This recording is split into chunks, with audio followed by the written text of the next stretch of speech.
Yo, what is going on, fam? I'm about to embark you guys on my life journey over the last 5 years. Thank you for tuning in. Let's get right into it. I hope this inspires you a little bit. I hope this motivates you. And before I get into it, I just want to say the biggest changes in life, they happen one day. When you make one choice to move forward doing things differently.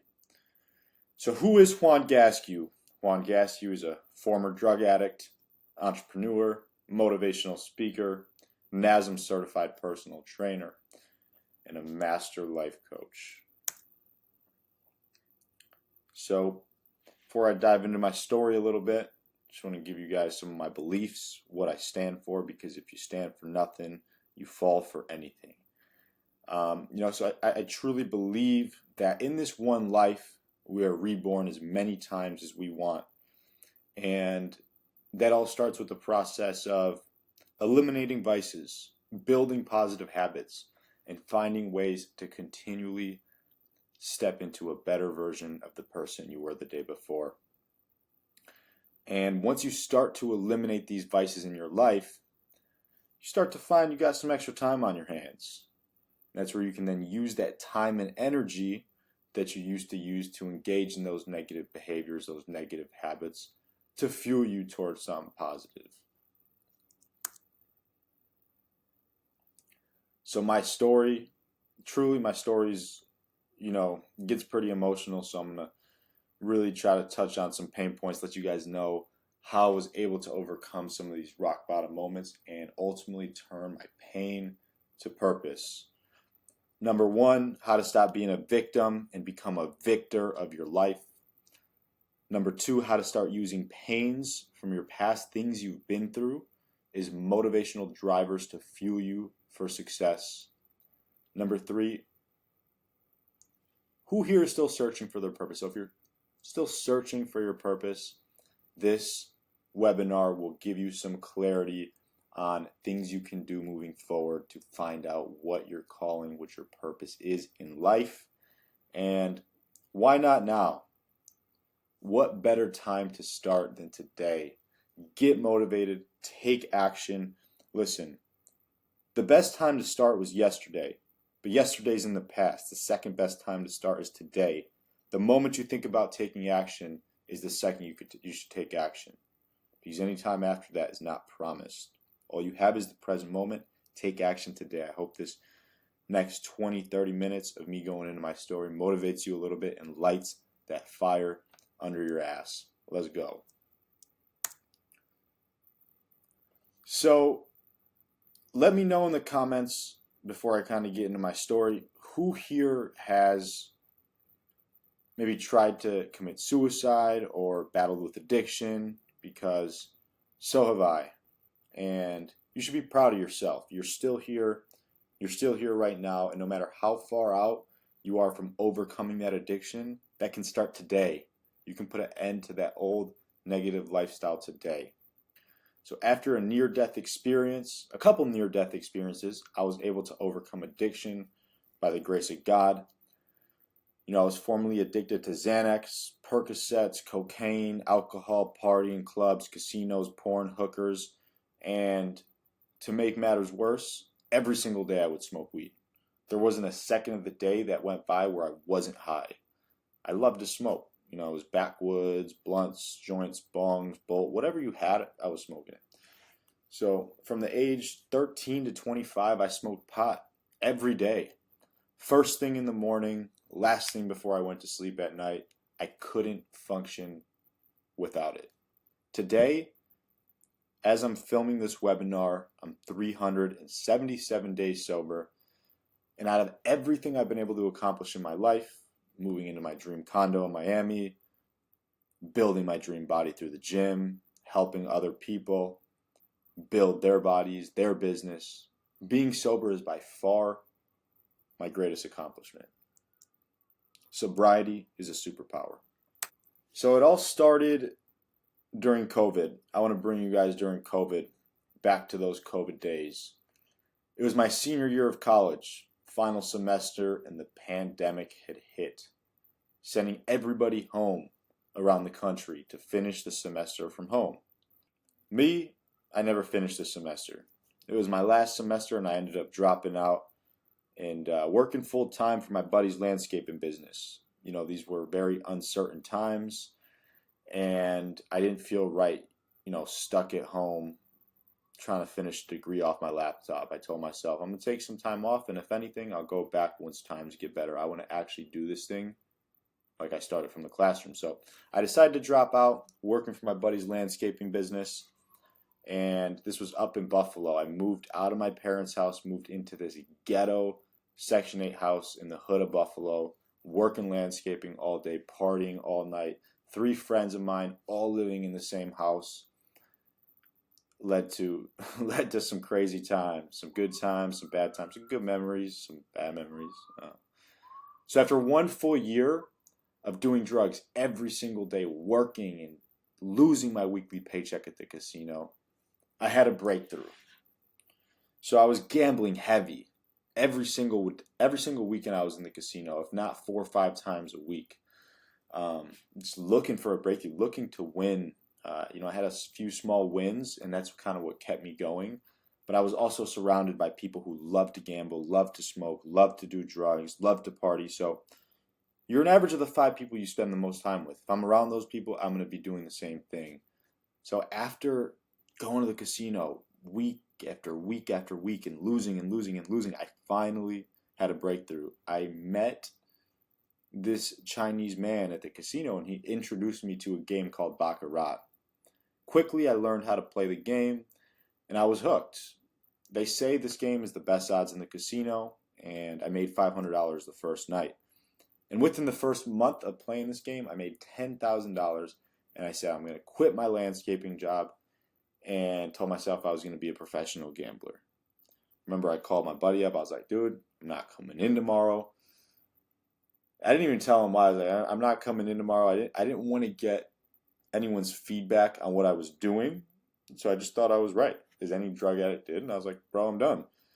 I was gambling so much that they started to give me free rooms at the casino. They started to give me free dinners. I was getting treated like royalty, and I loved it. And I was winning. So I was making money. I was staying in these nice suites at the casino. I was bringing girls into there, smoking, doing drugs, just living like a complete degenerate.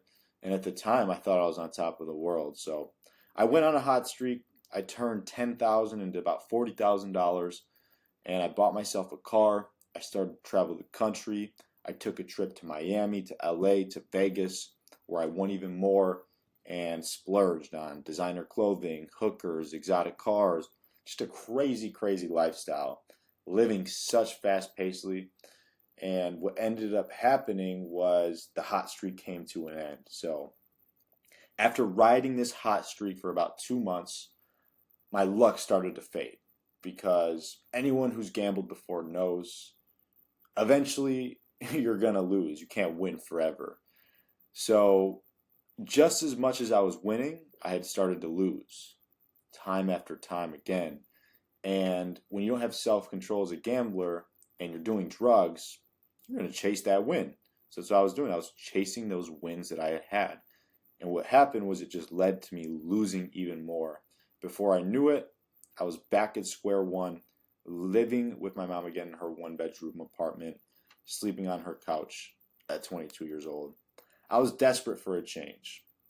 At that time, I remember going outside at night when my mom was asleep and smoking weed. And I had to wait for her to go to sleep because she wasn't okay with it. I would go outside, take a couple puffs, and I was at such a low moment. But suddenly, after smoking, after taking a couple hits, everything felt fine. I felt like I was myself again. And what this is, looking back on it, it's just the purest form of instant gratification. And instant gratification is dangerous. Instant gratification kills men. It has been for generations, and it's the reason that Tommy, who's 37 years old, is still living in his mom's basement, yelling at her for Hot Pockets while he's watching a YouTube video hating on someone else's success.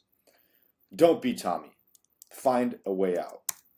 Instant gratification in the moment may feel good, but over time leads to addictive and self-destructive behaviors. Where on the other hand, delayed gratification in the moment is no fun, but over time it leads to delayed positive effects on your mind, your body, and your soul, depending on what you're doing. So for example, if you're building the habit of going to the gym, right? You've never really worked out, you don't have much muscle, you don't have much experience, but you have a long-term vision with it. So you start going to the gym and you start building the habit day by day, brick by brick. 3 months goes by. Put on a little bit of muscle. That's delayed gratification. You didn't see much at first, but after 3 months, you saw a little bit of results and you got that gratification, that satisfaction from the work you had put in over the last 3 months. Find ways to seek delayed gratification. So moving to Miami, fast forward to January 1st, 2021, and I had saved up just enough money to make the move. After my downfall, losing all my money that I had made from the casino, I worked the next 3 months, called my buddy back up, asked him for a job with the landscaping business again. He said, come on, and these jobs are very seasonal. They're always looking for people to work. So of course he was going to bring me back in. I busted my tail for the next 3 months, saved up enough money to move to Miami, which was nothing crazy. It was like $2,500 that I had. Found an apartment on Facebook Marketplace after searching. FaceTime the guy that I was going to move in with. He seemed like a great guy. I got so blessed because he ended up being an amazing roommate. And I moved in with him and his girlfriend into a 3-bedroom apartment, and the other bedroom was open. They were looking for someone to fill it. They ended up filling it. But needless to say, it was a $700 room, and I took the risk. I remember telling everybody in my hometown, I was like, guys, I'm moving to Miami. All my friends, my family back from where I lived in a small town. I grew up in Lewiston, New York. And everybody that I told I was going to move criticized me, told me not to do it, said it was only a matter of time before I ended up back home. Besides one guy, Matt Spira. Matt Spira believed in me. He was like, dude, make the move. You're going to crush it in Miami. I'll help you with whatever you need help with. If you want me to drive down with you, let's go. So this is beginning of January. I'd found the room mid-January, and by the end of January, I had gotten rid of a bunch of stuff, and January 24th, 2021 was a day that I packed my car up from one day to the next, left my old life behind, and drove down to Miami. So upon arriving in Miami, I remember thinking that everything was going to change for me. I was like, I'm going to move to Miami. I'm going to recreate myself. I'm going to build a new life. I'm going to create new friends, positive friends. I'm just going to become the best version of myself. And although I was changing my environment, which was critical, I still moved down here with all the negative habits, the negative vices, the negative mindset that I had back in New York. So all I was doing was changing my environment, but I still had that negative way of thinking, which led to 11 months straight. The first 11 months I was in Miami, it was an endless cycle. Time and time again, I would fall, just like I was falling in Buffalo. For 11 months straight, I was doing Xanax every weekend, Percocet, smoking weed every day, and losing my money at the casino week after week, all because I had been chasing that one big win that I had at the casino in Buffalo. So at this time, I was working Instacart, and with Instacart, you get to make your own schedule. You get to work when you want, and if you don't know what Instacart is, it's delivering groceries. So you pick up groceries from the grocery store and you bring them to people's homes. So it's not an easy job. I mean, it's pretty easy, but it's time consuming and it's physically demanding. And in order to make, $1,000 a week, you need to work about 40 hours.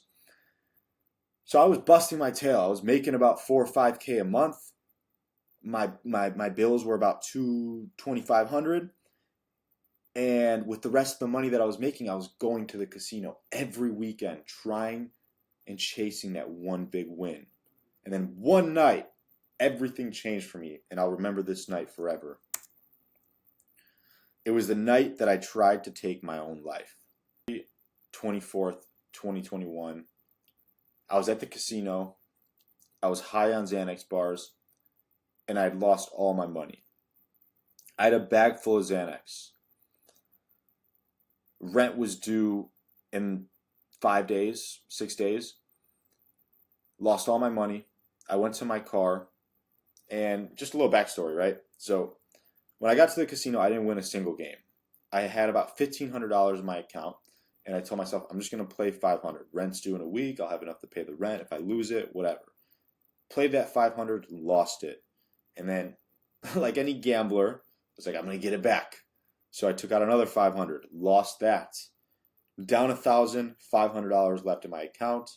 Told myself, all right, we got 500 left. Let's see what we can do. I'm going to make it back and some. Took out that last 500, boom, gone in the snap of a finger. No way of getting it back. My account's at negative now because of the overdraft fees and the ATM fees at the casino. I look at my account. I decide I don't want to be here anymore. I tell myself, I got a bag of Xanax in the car. Why not just take my life? I go out to the car. I film a suicidal video. I put all the Xanax bars in one hand, about 16 pills at once. I take them all in like this. I film a suicidal video with my phone in my hand saying, sorry guys, I love you guys, but this is it. I just feel like the world's against me, like nobody loves me, just playing that victim mindset. And I literally filmed the video of me taking all the pills in like that, posted it on social media, sent it to my mother and my sister, and drove to the closest gas station. So I had already taken about 2-3 Xanax bars. I'm high on like 16 Xanax bars. I'm driving to the closest gas station to pick up a blunt wrap so I could roll up some weed. And that was the last thing I remember. The next thing you know, an ambulance is knocking on my door trying to get in. They rip the door open. They wake me. They try to wake me up. I'm not waking up. They rush me to the hospital. The doctor pumps my stomach, gets the drugs out of my system, and I wake up the next day in the hospital with no recollection of what had happened. All I knew was what the doctor told me. He said, your sister saved your life. If you wouldn't have had your location sharing with her, you wouldn't be alive right now. You made it to the hospital just in time so you could get the drugs out of your system before they hit, or you would have been dead. Those Xanax pills were laced with fentanyl. 16 Xanax pills laced with fentanyl, I'm toast. So by the grace of God, I'm still here today, and the next 3 months were rough. I was the most depressed I'd ever been. I just couldn't believe it. I was just so down in the dumps, so upset with myself. Couldn't believe that I let myself get to such a low point. And it was a rut. It was hard to pick myself up out of that. And after, 4 or 5 months of abuse, didn't go back to the casino for like 2 months after that. Even started going back to the casino again, lost. Luckily I didn't have any episodes like that where I tried to take my life. But one day changed everything. One day I woke up with a message that my best friend from back home had died. It was late at night when I found out. I had just been at the casino, coming back home, and that same friend who was the only one who encouraged me to make the move to Miami, he drove down with me and helped me make the move. Matt Spira. He was gone. So I was in shock. I couldn't believe it. I remember when I got that phone call, it was such an eye-opening moment, and I couldn't believe it. I got that phone call, and I was so sad for like the next couple of days thinking about it, and I planned my trip back home. I went home for Matt's funeral, and that day of his funeral, I'll never forget it. Matt, he had an open casket funeral, and this was an eye-opening moment for me. Because when I walked in the funeral room, the second I laid eyes on him, it was an open casket, and I saw his dead body. And the second I laid my eyes on him, I heard the voice of God. I had never, up until this point, heard the voice of God so clearly in my head, but the voice came in, and it said, if you continue to live your life the way you're living it, if you continue to just not care and do the things that you're doing, that's going to be you in that casket with your friends and family mourning your death.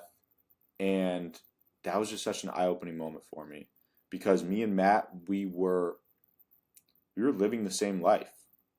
Everything he was doing, I was doing. We had the same mindset, the same habits, the same vices.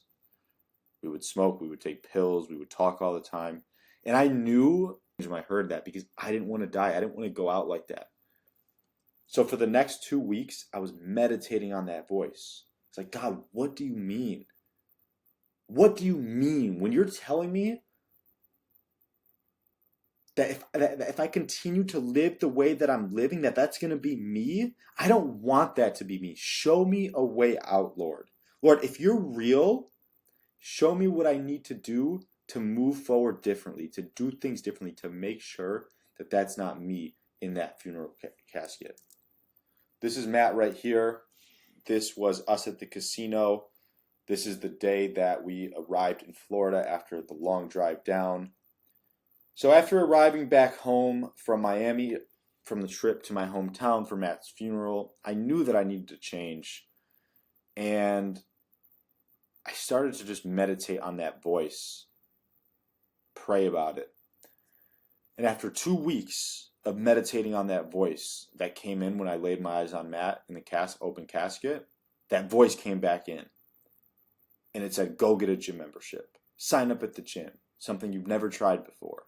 So I always grew up playing sports for the wrong reasons. I played sports to be a cool kid, to be surrounded by the cool kids, to fit in with the popular kid. I always played sports for all the wrong reasons. I'd never worked out or taken working out seriously. But when that sign came in, when the voice of God, the same voice that I had heard so clearly in the funeral room, told me to go get a gym membership, I knew it was my only choice. I remember when I made the decision to work out, to go get a gym membership, how timid, just how uncomfortable I felt going into that environment. I felt like everybody was judging me. I felt like the world was against me. I felt like I didn't fit in. But I knew that I had to do it because God had spoken to me, and he said, go get a gym membership. So November 30th, 2021 was the day that I decided to get a gym membership. And that was the day, quite frankly, the rest of my life began. Everything changed for me that day. The day I got a gym membership, I knew that things weren't going to change overnight, so I decided to make a commitment to myself. I said for the next 3 months, every single day I'm going to work out for 3 months, and I'll see what happens. If 3 months goes by and I just really don't enjoy this and it's not for me, then so be it. At least I tried something new. But if 3 months goes by and I see some results, amazing. I'll stick with it. So I made that 3-month commitment. I went every single day for 3 months. 3 months went by. I started to see results, and I was hooked. It was like a new drug for me. I was building my self-confidence. I was building my self-esteem. I was meeting positive people. I was getting stronger mentally, physically, emotionally, spiritually. It was amazing. I couldn't believe how much my life had changed in 3 months. That obviously I was going to stick with it. And I told myself, all right, this 3 month commitment, let me take it to a year now. And through this one positive habit of working out, I was able to recreate my circle of friends. And I started to use that one habit of working out to habit stack. So not only now was I working out, but I was eating healthier. I was waking up earlier. I was planning my days around the gym. So from scrawny and drug addicted to jacked, sober, and confident. This picture on the left, this is me the first day, like my first week in the gym when I had just gotten the gym membership. The picture on the right here is me after like a year in, just completely transformed. I put on 40 pounds of muscle in 3 months, and a year later, my whole life changed. I couldn't believe how much I had transformed myself. The man that I was now looking at in the mirror was the man that I always needed. My whole life changed from that one commitment. So fast forward the first year of my gym journey, and I was unrecognizable. I couldn't believe it. I put on 40 pounds of muscle throughout the course of the year. And for the first time in my life, I felt proud of myself, genuinely proud of myself, where I could look at myself in the mirror and know that I was on the right track. At this point, the passion that I had grown inside of me for working out had gotten so strong that I decided I wanted to become a personal trainer. and I wanted to help other people build their workout routines and show them how to better their life by sharing my story in the ways that I've been able to do it for myself. So for the next year, I was training clients, driving anywhere and everywhere I needed to go, meeting with clients in person, and helping them achieve their fitness goals. It wasn't easy. I didn't know how much to charge. I didn't know how to build a business. I didn't know how to be a personal trainer, but I knew that I wanted to do it, and I knew that I was able to help people out by how I had helped myself. I knew that there was people in a situation, a position that I was once in, looking for a change. I read a book by Arnold Schwarzenegger. It's called like 7 Helpful Tips for Life, something along those lines. I forget the exact title of the book. But in the book, he said something that stuck with me. He says, with your health in check, a man has a million dreams. Without your health, you only have one dream, and that's your health. So this is the mindset I started to develop, and I knew that fitness was something that anybody could use.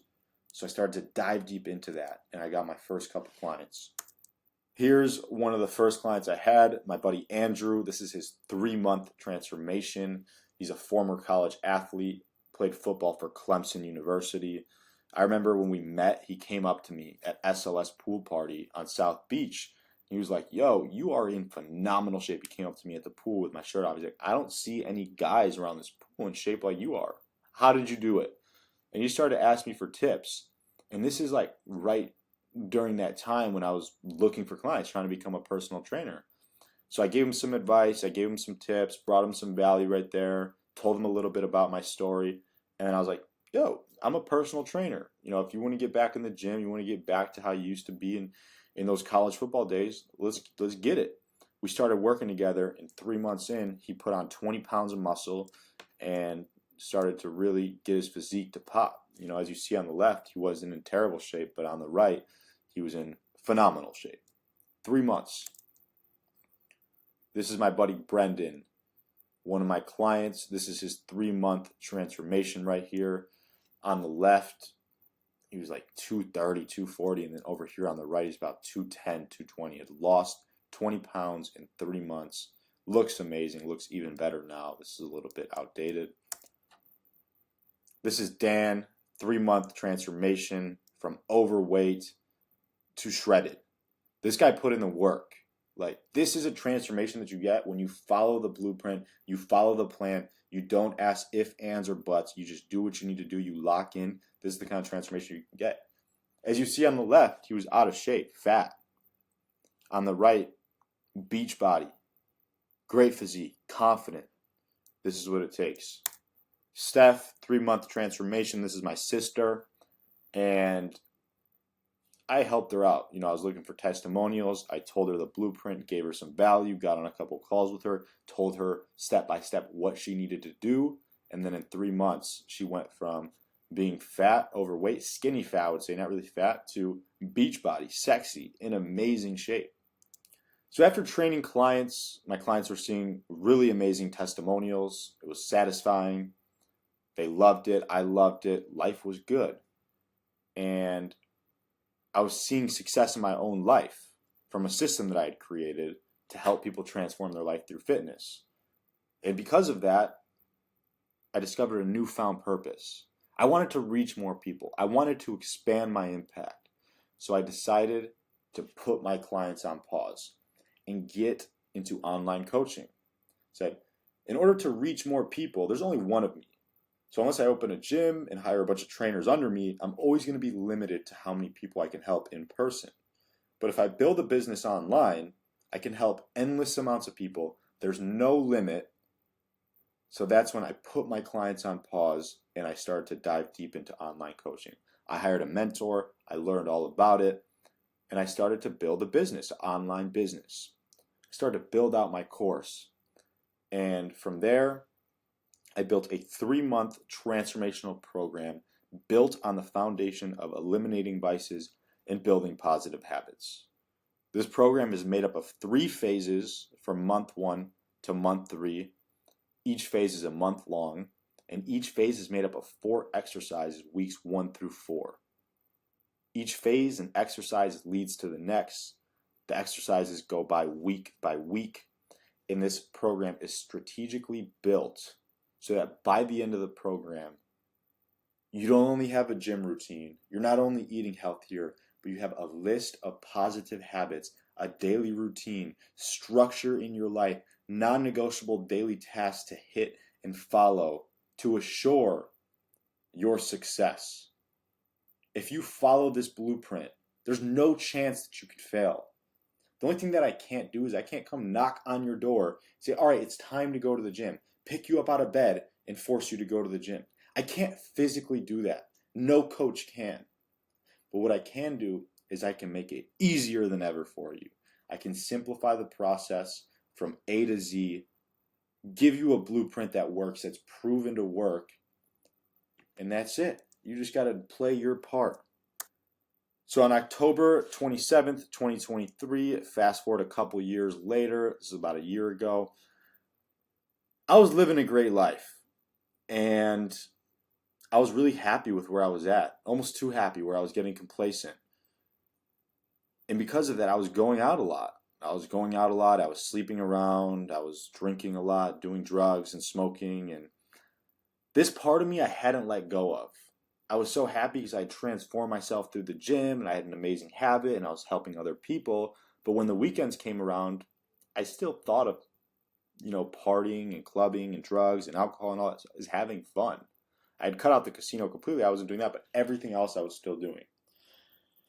And after like a 3-day weekend of going out every day and sleeping around with multiple women, I woke up one morning, Sunday morning, after a long weekend. I had a terrible migraine. I didn't know what it was, but my head was pounding in a way it had never pounded all day. I couldn't eat anything. And then I tried to go to sleep at night. My thoughts were racing a million miles an hour. I was thinking about terrible, overwhelming thoughts about the past, agonizing thoughts about the future. For nothing, I was trying everything. Nothing was working to go to sleep. I tried to call my mom. She was singing bedtime stories trying to put me to sleep. I put on meditational music. I put hot and cold towels over my head. I tried so many different things. Nothing was working. And I started to pray about it. And again, I heard that voice of God come into my head and say, sit down at your desk, write down the things that you're grateful for until you get tired. I was like, God, I'm trying to fall asleep right now. You're telling me to. So I ignored it and I tried to fall back asleep. It only got worse. So I was like, all right, let me give this a try. Let me sit down at my desk and write down the things I'm grateful for. So I got up out of my bed. I sat down at my desk. I started to make a long list of everything that I was grateful for, from the little things to the big things, to the small things, to the irrelevant things, to the bad things, to the good, everything. And after an hour of writing down gratitude statements, it felt like 5 minutes had gone by. I had like 3 pages full of gratitude statements. I got a little bit tired. I was like, all right, let me try to fall asleep again. I laid my head on the pillow and I fell asleep in the snap of a finger. It was insane how fast I fell asleep. I couldn't believe it. I woke up the next day feeling restored, renewed. The sickness, gone. The headache, gone. I couldn't believe it. And I was like, God, you are real. Thank you for getting rid of the sickness. I don't ever want to live this negative lifestyle again. I'm going to commit to you fully. I surrender my life. Show me the way. And that's when I got sober. That's when I stopped doing drugs. That's when I stopped going out. That's when I started surrounding myself in positive environments, going to church every Sunday, networking events, really trying to expand my impact on social media, surrounding myself with positive influences, started investing in mentors more. And my whole life changed. So I say this all to express the power of gratitude. Take 10 minutes out of your day. If you leave this video with one thing, I want it to be this. Be grateful for what you currently have in your life. Do that by expressing the things that you're grateful for on a daily basis. Go into self-reflection 10, 20 minutes on a daily basis. Think about the things that have gone well in your life. Think about where you once were to where you are today. Enjoy the present moment. The present moment is all we have. Tomorrow's never promised. All you have is right here, right now, so make the most of it. Listen, the biggest changes in life, they happen in one day, in one choice, in a split second when you tell yourself, I'm doing this and I'm going to move forward and do things a little bit differently. So use my testimony, use my story as motivation to show you that you can also be sharing your story and have an amazing testimony to share with the world because of the change that you decided to make one day. So to conclude, I believe in this one life. We are reborn many times. Every day we are reborn with the opportunity to become a better version of the people that we were the day before. Start today. Stop saying tomorrow I'm going to start. Start today. Tomorrow is never promised. I love you guys. Remember, whatever you need, I'm here to serve you. I hope this testimony serves its purpose and brings you some motivation. Any questions, comments, or concerns, you know where to find me on Instagram, TikTok, YouTube, wherever this video is at. I hope you guys watch it and get some value out of it. Love you guys. Hit me up in the comments. Follow me on IG. Love you guys. Peace.